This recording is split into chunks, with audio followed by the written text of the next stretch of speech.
Olá! Na aula de hoje iremos falar sobre processador, placa-mãe e memória RAM.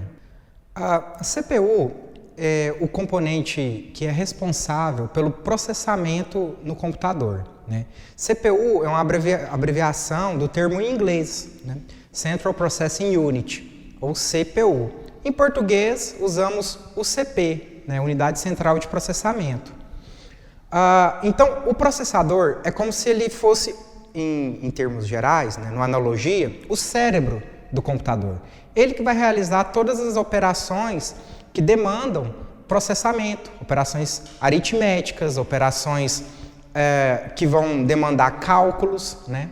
Então, o processador ele é o cérebro do computador.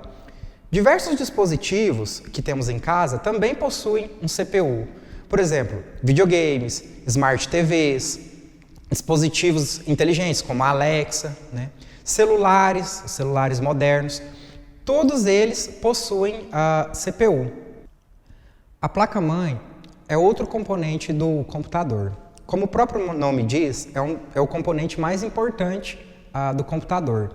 Ela é responsável pela comunicação de todos os outros componentes, na verdade, a comunicação entre todos os outros componentes, né? A placa-mãe possui chips, trilhas, capacitores, encaixes, né? E é, em termos gerais, o componente que apresenta mais defeitos devido à sua complexidade. Então, a placa-mãe ela é responsável pela comunicação entre todos os componentes, né, do computador, entre a CPU e a memória, entre a CPU e os discos, entre a CPU e a placa de vídeo, placa de som, placa de rede. Então, a placa-mãe ela é responsável por interfacear, né, por fazer esse meio de campo, digamos, entre os componentes do computador. A placa-mãe permite a conexão de outros componentes através de portas de comunicação. As portas de comunicação geralmente são localizadas na parte traseira do computador, quando é um gabinete tipo torre, ou nas laterais, quando é um notebook, né? As portas de comunicação, então, permitem a conexão de monitores, né? Existem aí portas mais antigas, VGA, né? DVI e atualmente a HDMI. Além dessas portas, existe uma porta que ela é de múltiplos usos, que é a porta USB.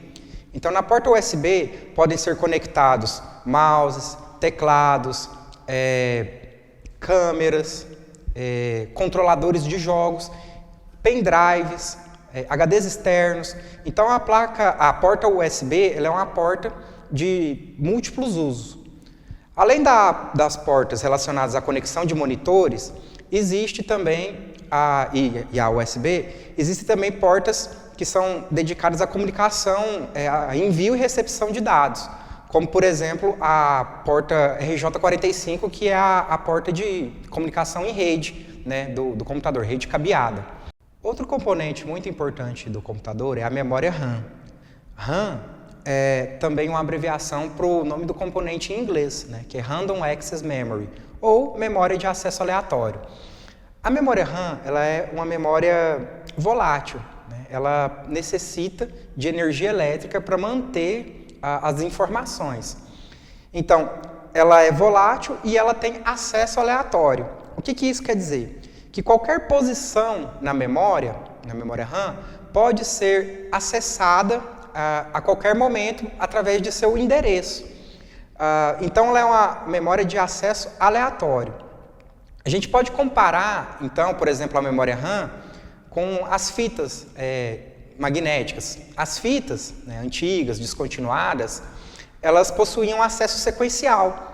Ou seja, para acessar uma determinada posição da fita, você tinha que acessar todas as posições anteriores. Isso não acontece na memória RAM, né, por ela ter acesso aleatório.